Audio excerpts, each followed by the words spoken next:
Bonsoir à tous, bon retour aux fidèles et bienvenue parmi nous à ceux qui découvrent le Confitime.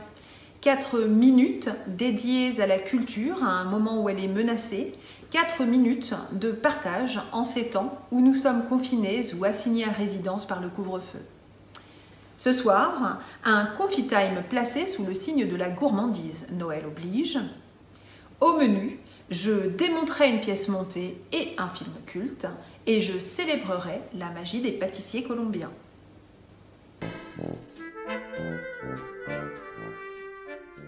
Dans notre rubrique Matulu, un dessert servi par Flaubert, rien que ça. Je vais donc vous parler de Madame Bovary. Mais Madame Bovary, c'est qui? Charles aime Emma. Emma croit aimer Charles. Elle épouse en lui le médecin et les rêves d'ascension sociale et de vie exaltée dont la lecture des romans la nourrit.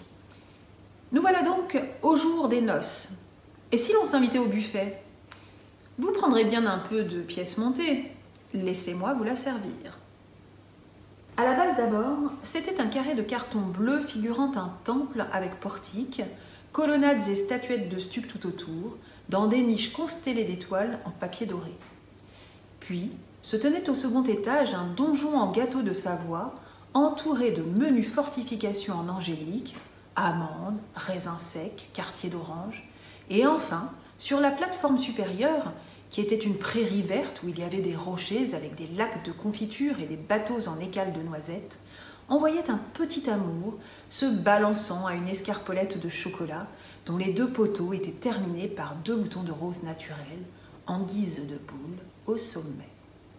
La pièce montée du mariage d'Emma et Charles Bovary fait partie des immortelles sucreries de la littérature universelle. Avec cette pièce montée, le pâtissier du village d'Yvetot a donné le meilleur de lui-même. Si la description est en apparence réaliste, il s'agit en définitive d'un objet textuel. Dessert idéal, mais totalement improbable. Un monde sucré, un gâteau comme un lieu commun, un de ces clichés, une de ces mièvreries romantiques sur lesquelles l'ironique Flaubert tire à boulet rouge. La pièce tombe, les rêves se brisent, et Emma dans tout ça? Pour savoir ce qu'il va en advenir, rendez-vous dans toutes les bonnes librairies.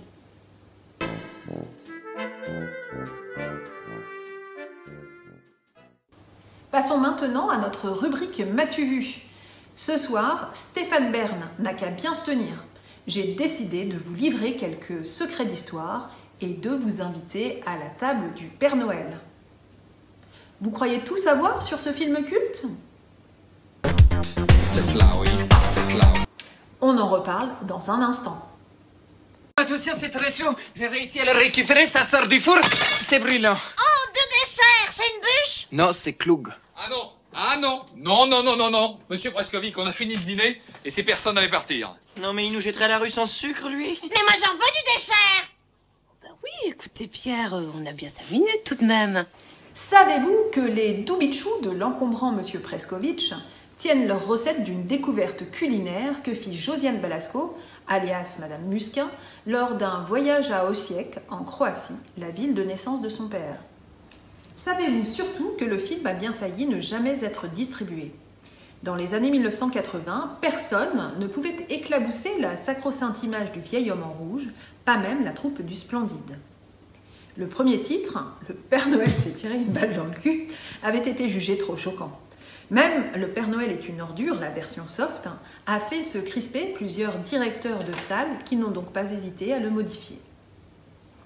Dans certaines salles, on voyait donc à l'affiche « Le Père Noël est presque une ordure » ou « Le Père Noël est une ordure, mais pas le vrai ».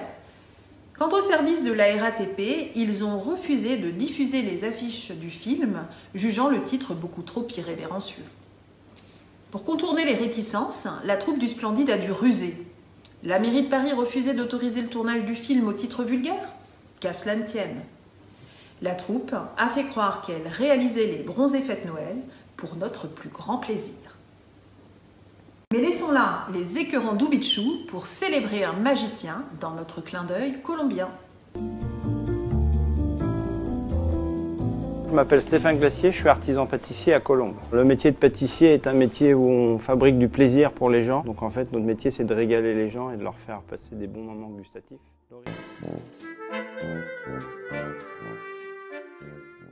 Quittons-nous avec un petit verre à consommer sans modération entre la poire et le fromage. Rendons hommage ce soir à Bria Savarin, avocat et magistrat de profession, connu aussi comme gastronome et auteur culinaire français du XVIIIe siècle. Les animaux se repaissent, l'homme mange, l'homme d'esprit seul sait manger. Ravi de vous avoir retrouvé et à la semaine prochaine pour un Confitime de Noël dédié aux surprises.